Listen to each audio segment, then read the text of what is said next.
प्रधानमंत्री नरेंद्र मोदी ने video conferencing के माध्यम से 75 जिलों में 75 डिजिटल बैंकिंग इकाइयां राष्ट्र को की समर्पित। कहा, आम लोगों के जीवन को आसान बनाने की दिशा में डिजिटल बैंकिंग इकाइयां एक और बड़ा कदम।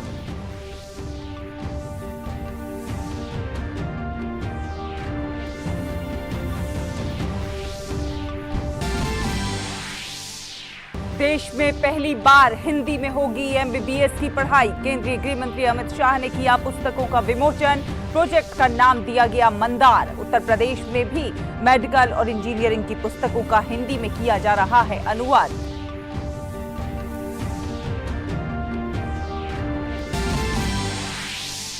दिल्ली शराब घोटाला मामले में डिप्टी सीएम मनीष सिसोदिया से फिर होगी पूछताछ। सीबीआई ने सोमवार को पेशी के लिए भेजा समन। सिसोदिया ने ट्वीट कर दी जानकारी। कहा, पूछताछ में करेंगे सहयोग। भाजपा के राष्ट्रीय अध्यक्ष जेपी नड्डा ने दिल्ली के रामलीला मैदान में पंच परमेश्वर सम्मेलन को किया संबोधित। कहा, केजरीवाल ने दिल्ली में आयुष्मान भारत योजना लागू नहीं होने दी। केजरीवाल सरकार घोटाले की सरकार बन गई। चीनी कम्युनिस्ट पार्टी की 20वीं राष्ट्रीय कांग्रेस शुरू। एक सप्ताह तक चलने वाली कांग्रेस में राष्ट्रपति शी जिनपिंग को अभूतपूर्व तीसरा कार्यकाल मिलने की उम्मीद। और आईसीसी टी20 विश्व कप के पहले ही दिन हुआ बड़ा उलटफेर। क्वालिफाइंग दौर में नामीबिया ने एशियाई चैंपियन श्रीलंका को 55 रन से हराया। 164 रन के लक्ष्य के जवाब में श्रीलंका की पूरी टीम 108 रन पर पवेलियन लौटी।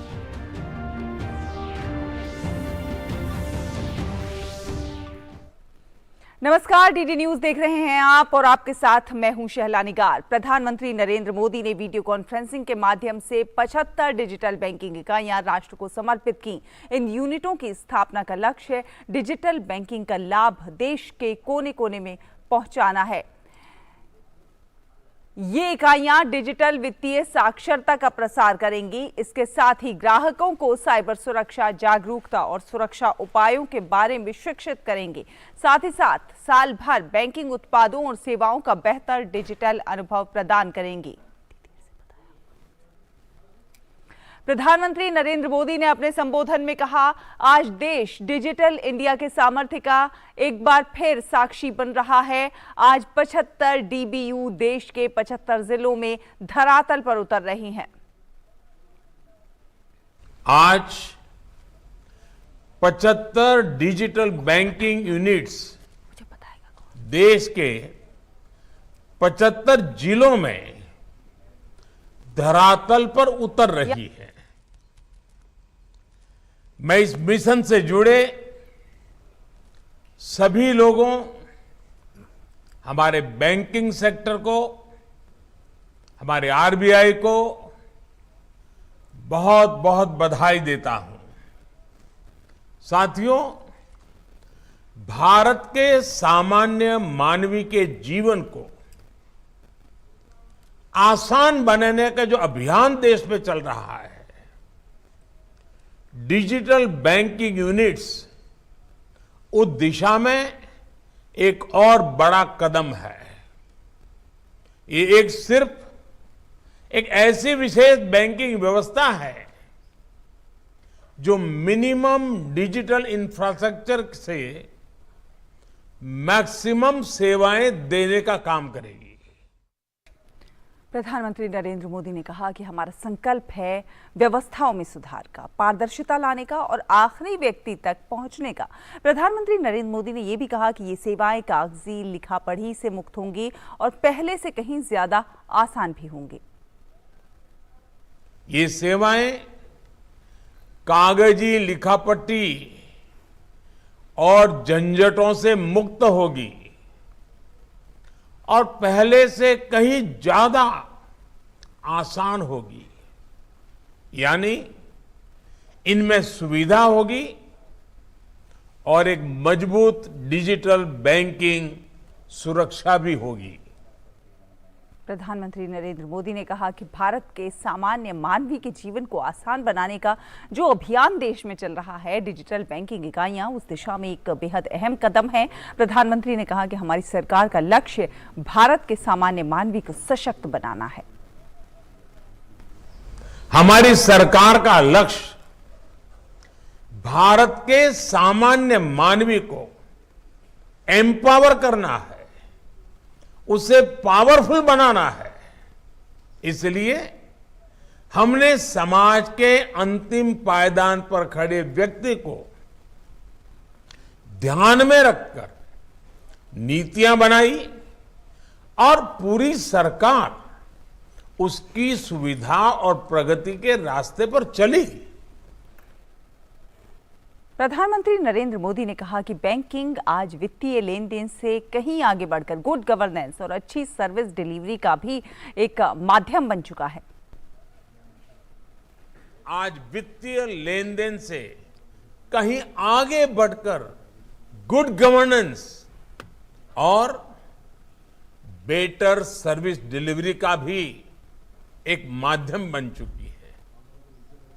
आज इस व्यवस्था ने प्राइवेट सेक्टर और लघु उद्योगों के लिए भी ग्रोथ की असीम संभावनाओं को जन्म दिया है। आज भारत में ऐसा शायद ही कोई क्षेत्र हो जिसमें टेक्नोलॉजी के जरिए प्रोडक्ट और सर्विस डिलीवरी एक नया स्टार्टअप इकोसिस्टम न बन रहा हो। प्रधानमंत्री नरेंद्र मोदी ने अपने संबोधन में डिजिटल इंडिया ने ये सब कुछ मुमकिन किया है, ये कहा, जिसकी हम कुछ साल पहले कल्पना भी नहीं कर सकते थे, वो सब डिजिटल इंडिया के जरिए हुआ है।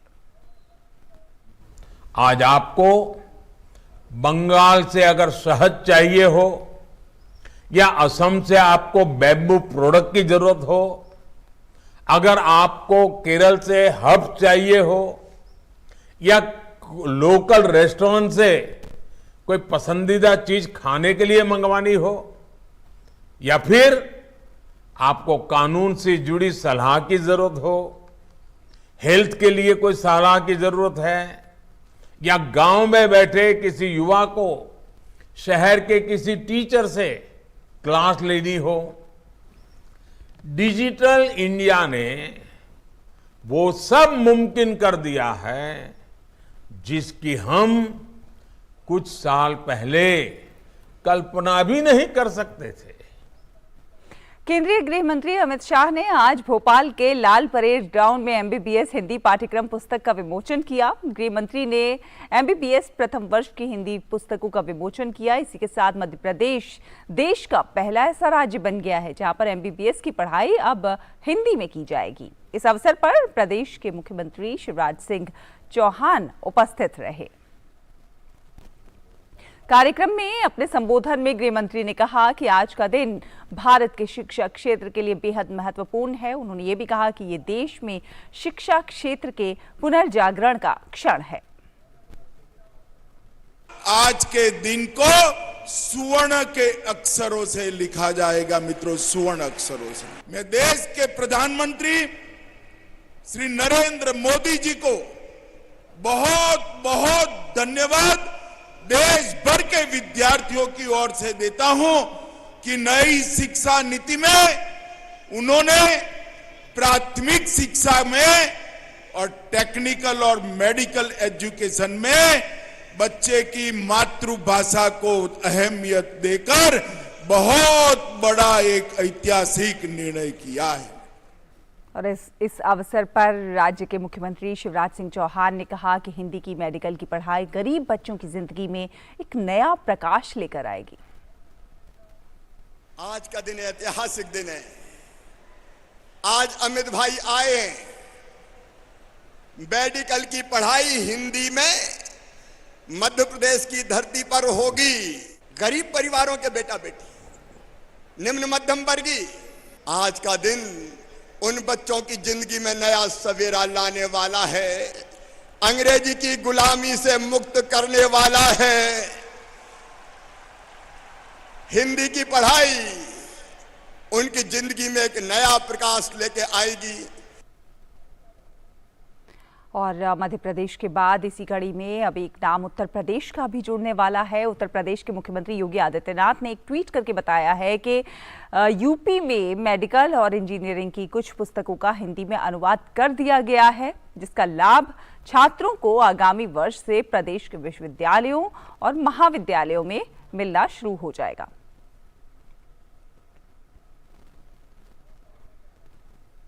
और अब अगली खबर, दिल्ली के रामलीला मैदान में भारतीय जनता पार्टी का पंच परमेश्वर सम्मेलन चल रहा है और इस सम्मेलन में 1 लाख से अधिक बीजेपी के कार्यकर्ता शामिल हैं। भाजपा अध्यक्ष जेपी नड्डा ने पंच परमेश्वर सम्मेलन को संबोधित किया। इस दौरान जेपी नड्डा ने पार्टी की उपलब्धियों को गिनाया। इसके साथ ही उन्होंने कार्यकर्ताओं के सामने बीजेपी के इतिहास और विचारधारा को भी रखा। अपने संबोधन में जेपी नड्डा ने विपक्षी पार्टियों पर जमकर निशाना साधा। लोकपाल बिल लेके आने वाले लोग हैं। यही रामलीला मैदान गवाह था, अनशन पर बैठते थे, बड़ी बड़ी बातें करते थे। हम स्वच्छ प्रशासन देंगे, ऐसा स्वच्छ प्रशासन दिया, ऐसा स्वच्छ प्रशासन दिया कि जो अस्वच्छ प्रशासन वाले भी थे वो भी शर्मा गए। कांग्रेस पार्टी कमीशन के लिए जानी जाती थी, लेकिन इन्होंने तो उसका भी रिकॉर्ड तोड़ दिया। और आबकारी घोटाले मामले में सीबीआई ने दिल्ली के उप मुख्यमंत्री मनीष सिसोदिया को कल 11 बजे पूछताछ के लिए बुलाया है। गौरतलब है कि धन शोधन का ये मामला सीबीआई की ओर से दर्ज की गई उस एफआईआर से संबंधित है जिसमें दिल्ली के उप मुख्यमंत्री मनीष सिसोदिया और अन्य को आरोपी बनाया गया है। दिल्ली के उपराज्यपाल पीके सक्सेना ने दिल्ली आबकारी नीति 2021-22 के क्रियान्वयन में कथित अनियमितताओं को लेकर सीबीआई जांच कराए जाने की सिफारिश की थी। उपराज्यपाल ने इस मामले में 11 आबकारी अधिकारियों को भी निलंबित कर दिया था। इसी के बाद से ये योजना जांच के दायरे में है। इससे पहले बीते शुक्रवार 14 अक्टूबर को दिल्ली आबकारी घोटाले के मामले में प्रवर्तन निदेशालय ने छापेमारी की थी। धन शोधन संबंधी जांच के तहत ईडी के अधिकारियों ने राजधानी दिल्ली में कम से कम 25 ठिकानों पर सर्च ऑपरेशन चलाया था। ये सर्च ऑपरेशन दिल्ली के कई बड़े शराब कारोबारियों के आवास और अन्य ठिकानों पर चलाया गया था। जानकारी के मुताबिक जिन परिसरों की तलाशी ली गई है वो शराब के व्यापार और वितरण से जुड़े निजी प्रतिष्ठान हैं। ईडी इस मामले में अब तक कई स्थानों पर छापे मार चुकी है और उसने शराब कारोबारी समीर महेंद्रू को पिछले महीने गिरफ्तार किया था। और राष्ट्रीय स्वयंसेवक संघ यानी कि आरएसएस की अखिल भारतीय कार्यकारी मंडल की 4 दिवसीय बैठक आज से प्रयागराज में शुरू हो गई है। सरसंघचालक मोहन भागवत इस बैठक की अध्यक्षता कर रहे हैं। संघ प्रमुख मोहन भागवत और सर कार्यवाह दत्तात्रेय होसबोले ने भारत माता के चित्र पर पुष्पार्चन कर बैठक का उद्घाटन किया। इस अवसर पर देश भर से आए अखिल भारतीय कार्यकारिणी के 11 क्षेत्रों और 45 प्रांतों के प्रतिनिधि शिरकत कर रहे हैं। आरएसएस के अखिल भारतीय कार्यकारी मंडल की 4 दिवसीय बैठक 16 से 19 अक्टूबर तक चलेगी। और भारत में पिछले 24 घंटों में कोविड-19 के मामलों में काफ़ी कमी आई है।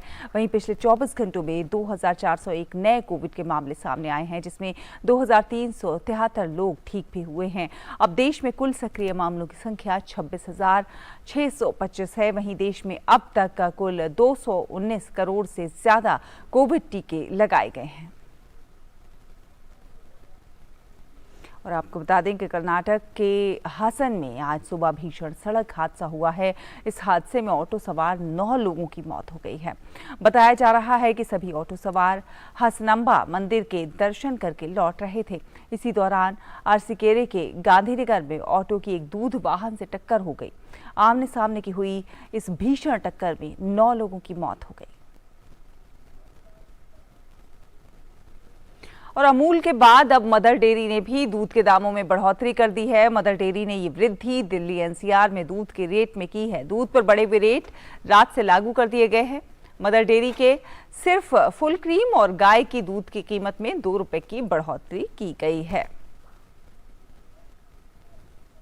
कि अमेरिका की अपनी आधिकारिक यात्रा पर वॉशिंगटन डीसी में मीडिया को संबोधित करते हुए केंद्रीय वित्त मंत्री निर्मला सीतारमण ने बिजली उत्पादन के लिए कोयले पर भारत की अत्यधिक निर्भरता के मुद्दे पर कहा कि कई पश्चिमी देश बिजली उत्पादन के लिए कोयले का उपयोग कर रहे हैं। उन्होंने कहा कि केवल भारत ही नहीं बल्कि दुनिया भर में कई देशों को फिर एनर्जी के लिए कोयले की तरफ रुख करता हुआ देखा जा रहा है। Western world has seen countries moving to coal. Austria has already said, and today did I say that they're going back to coal? Did I see a news item today that in UK the Battersea, one of the oldest legacy thermal units, is back again. It's a beautiful landmark for London, but then matter of fact it is now reviving itself as a thermal unit. So it's not just India. Many countries have gone back, and coal is now going to be back again because I think gas cannot be afforded, or it is not available as much as you want. और भारत में डिजिटलीकरण को लेकर वित्त मंत्री ने कहा कि कई सदस्यों के सुझाव हैं कि G20 के दौरान हमें ये दिखाना चाहिए कि हमने अपनी डिजिटल उपलब्धियों में क्या किया है, जैसे आधार या अन्य डिजिटल एप्लीकेशन देश में बड़ी आबादी के बीच अच्छे से काम कर रहे हैं। During the G20, we should showcase what we've done in our digital, achievements in terms of the way in which Aadhaar is spread, the way in which other digital applications have spread in the country. In fact, today in my meeting with the World Bank, President David Malpass himself said that you should now showcase the deepening of digital applications in India and how common people have accepted it. And he said he will be happy from the World Bank side to work together with India to be able to take it to the other parts of the world. और crypto currency के मुद्दे पर केंद्रीय वित्त मंत्री निर्मला सीतारमण ने कहा कि हम क्रिप्टो करेंसी से संबंधित मामलों को G20 के देशों के सामने चर्चा के लिए लाना चाहते हैं ताकि सदस्य इस पर चिंतन कर सकें और वैश्विक स्तर पर एक फ्रेमवर्क या फिर SOP पर पहुंच सकें। We detected substantial money laundering, probably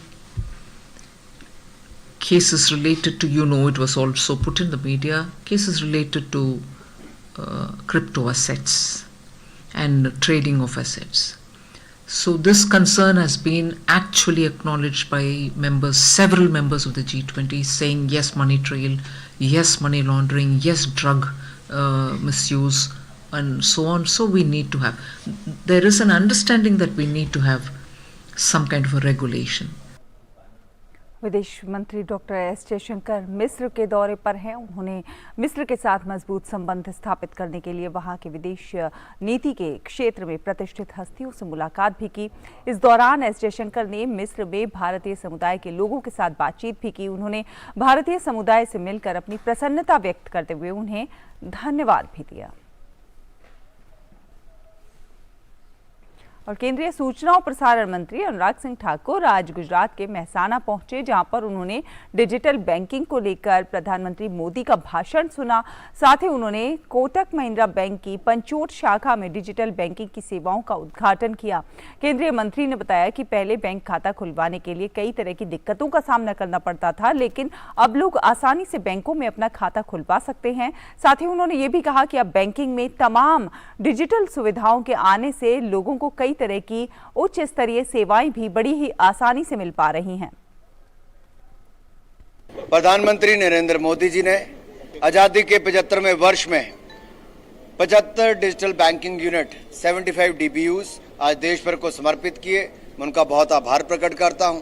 आज लोग बैंक में आएंगे, आपको डिजिटल सुविधाएं उपलब्ध होंगी। पासबुक पर प्रिंटिंग हो, कैश डिपॉजिट कराना हो या नकद निकालना हो, आपको जो भी सुविधा होगी बैंक से जुड़ी हुई आपको डिजिटल मोड पे मिल पाएगी। यानी कि आपको बैंकिंग के अधिकारी की आवश्यकता नहीं है। वहां पर जो कियोस्क बने होंगे, जो अलग अलग मशीनें लगी होंगी, उससे आपको सारी सेवाएं प्रदान हो सकती है। और भारत 18 से 21 अक्टूबर के बीच नई दिल्ली में इंटरपोल की 90वीं महासभा की मेजबानी कर रहा है। इंटरपोल महासभा के लिए तैयारियां जोरों पर चल रही हैं। इंटरपोल के लिए केंद्रीय जांच ब्यूरो को भारत के राष्ट्रीय केंद्रीय ब्यूरो के रूप में नामित किया गया है। इंटरपोल में भारत सहित 195 सदस्य देश शामिल हैं। भारत 1949 में इंटरपोल का सदस्य बना था। देश जब आजादी का अमृत महोत्सव मना रहा है, तब इस कार्यक्रम की मेजबानी का अवसर मिलना बेहद गर्व की बात है। इस बैठक में साइबर, प्रोफेशनल अपराधों तथा बाल यौन शोषण अपराधों जैसे विषयों पर चर्चा होगी। महासभा में सदस्य देशों के बीच अपराध के डेटा और इसे नियंत्रित करने के उपायों तथा इसके लिए उपयोग में ली जाने वाली तकनीक पर चर्चा होगी। इंटरपोल के पास एक काफी सुरक्षित नेटवर्क है जो कि साल भर 24 घंटे काम करता है। हाल के सालों में भारत बड़े डेटाबेस के साथ अंतर्राष्ट्रीय पुलिस सहयोग में सक्रिय भूमिका निभा रहा है। भारत के पास काफी विकसित फॉरेंसिक विज्ञान डेटा और उन्नत साइबर अपराध रोधी क्षमता है।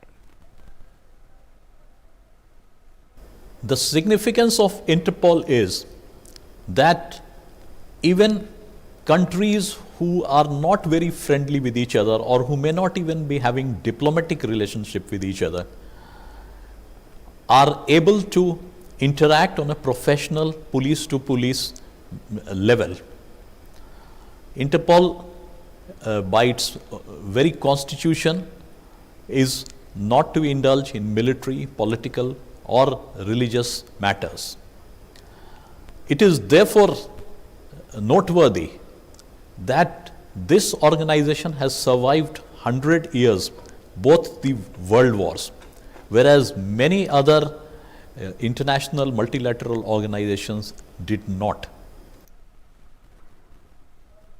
We are expecting that this General Assembly will discuss important matters which the world police in general and important issues of crime and criminals which are significant for Indian police are also discussed, like cyber enabled crime, cyber crime, online child sexual abuse, drug menace, counter-terrorism, anti-corruption, large financial crimes, and all other types of organized crime. और चीन की सत्तारूढ़ communist party का एक दशक में 2 बार होने वाला राष्ट्रीय अधिवेशन शुरू हो गया है। इस अधिवेशन में राष्ट्रपति शी जिनपिंग को सरकार और सेना के निर्विरोध प्रमुख के रूप में लगातार तीसरा 5 वर्षीय कार्यकाल मिलने की पूरी उम्मीद है। शी जिनपिंग ने उद्घाटन सत्र को संबोधित किया। यह अधिवेशन आज से 22 अक्टूबर तक चलेगा, जिसमें राष्ट्रपति शी जिनपिंग को तीसरे कार्यकाल के लिए निर्वाचित किया जाना लगभग तय माना जा रहा है। चीन की कम्युनिस्ट पार्टी को बने कई सदी हो चुकी हैं और 70 साल से वो चीन की सत्ता में काबिज है। दुनिया भर की कम्युनिस्ट पार्टियों में ज्यादातर बड़े फैसले राष्ट्रीय अधिवेशन के पहले ही लिए जा चुके हैं। भले ही राजनीतिक सत्ता पर शी की पकड़ बरकरार है, पर बाकी मुद्दों पर बढ़ते दबाव का सामना करना पड़ रहा है, जिसमें तेजी से धीमी होती अर्थव्यवस्था, तकनीक के क्षेत्र में दिग्गजों पर सरकार की कार्रवाई और सख्त कोविड रणनीति का आर्थिक असर भी शामिल है। और दुखद घटना में दक्षिण पश्चिमी कोलंबियाई शहरों में पास्टो और पोपायन के बीच रास्ते पर एक बस के दुर्घटनाग्रस्त हो जाने से कम 20 लोगों की मौत हो गई और 14 अन्य लोग घायल हो गए। कोलंबियाई टेलीविजन पर दिखाया गया है कि बस सुबह दुर्घटना में पलट गई। प्रारंभिक रिपोर्ट में कहा गया है कि धुंध के कारण चालक ने एक मोड़ से बाहर आने के बाद BS पर अपना नियंत्रण खो दिया। वाहन को सीधा करने, घायलों और मृतकों को निकालने में पुलिस और दमकल के विभाग के कर्मियों को 9 घंटे का समय लगा। और तुर्की के काले समुद्र के तट पर अमासरा के छोटे कोयला खनन शहर के पास खदान विस्फोट के कारण तुर्की में मरने वालों की संख्या में इजाफा हुआ है। तुर्की के राष्ट्रपति तैयब एर्दोआन ने धमाके में मारे गए लोगों के अंतिम संस्कार में भाग लिया। राष्ट्रपति के अनुसार आखिरी लापता व्यक्ति मृत पाया गया, जिससे मरने वालों की संख्या 41 हो गई। अधिकारियों के अनुसार घटना के कारणों की जांच शुरू कर दी गई है। हालांकि प्रारंभिक संकेत थे कि विस्फोट फायर एम्प के कारण हुआ। ईरान की एविन जेल में भीषण आग लग गई है। ये जेल राजनीतिक कैदियों, पत्रकारों और विदेशी नागरिकों के आवास के लिए जानी जाती है। ऑनलाइन साझा की गई वीडियो में तेहरान में एक साइट पर आग की लपटों और धुएं को दिखाया गया है, जिसमें गोलियों और विस्फोटों को सुना जा सकता है। कुछ कैदियों के परिवारों ने मीडिया को बताया है कि वो अपने रिश्तेदारों से फोन पर संपर्क नहीं कर पा रहे हैं। कुछ विदेशी सरकारें जिनके नागरिक जेल में बंद हैं, उन्होंने भी इस बात पर चिंता व्यक्त की है। मिस्र के कायरो में चल रहे ISSF जूनियर शूटिंग विश्व चैंपियनशिप में भारतीय निशानेबाजों का शानदार प्रदर्शन देखने को मिल रहा है। शनिवार को देववीर सिद्धू ने 2 स्वर्ण पदक अपने नाम किए, जिन्होंने जूनियर पुरुष 25 मीटर और स्टैंडर्ड पिस्टल खिताब अपने नाम करने में सफलता हासिल की। वहीं ईशा सिंह ने जूनियर महिला 25 मीटर पिस्टल स्पर्धा में स्वर्ण पदक अपने नाम किया, जबकि तेजस्विनी ने 25 मीटर स्टैंडर्ड पिस्टल स्पर्धा में कांस्य पदक हासिल करने में सफलता पाई। इस टूर्नामेंट में पदक तालिका में भारत दूसरे पायदान पर काबिज है, चीन पहले स्थान पर है।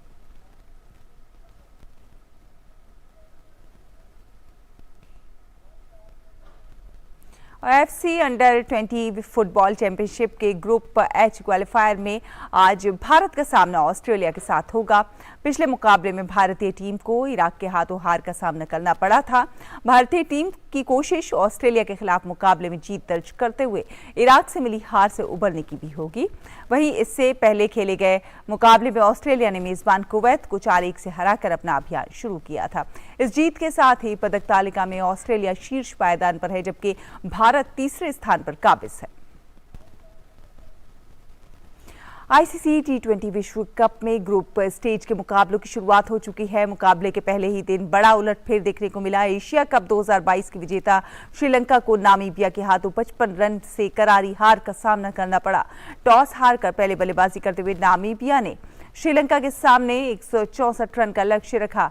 मुकाबले में नामीबिया की टीम की शुरुआत खराब रही, लेकिन मध्य क्रम के बल्लेबाजों का शानदार प्रदर्शन देखने को मिला, जिसकी बदौलत नामीबिया ने आखिरी 5 ओवर में 68 रन बनाए। वहीं नामीबिया द्वारा दिए गए लक्ष्य का पीछा करते उतरी श्रीलंकाई टीम का प्रदर्शन निराशाजनक रहा। श्रीलंका की टीम अपने सभी विकेट गंवाकर 108 रन ही बना पाई और मैच गंवा दिया। श्रीलंका की तरफ से सबसे ज्यादा रन दसून शनाका ने बनाए। उन्होंने इस मुकाबले में 29 रनों की पारी खेली। इसी के साथ इस बुलेटिन में फिलहाल इतना ही, लेकिन DD न्यूज पर खबरों का सिलसिला लगातार जारी है। अब देखते रहिए DD न्यूज। नमस्कार।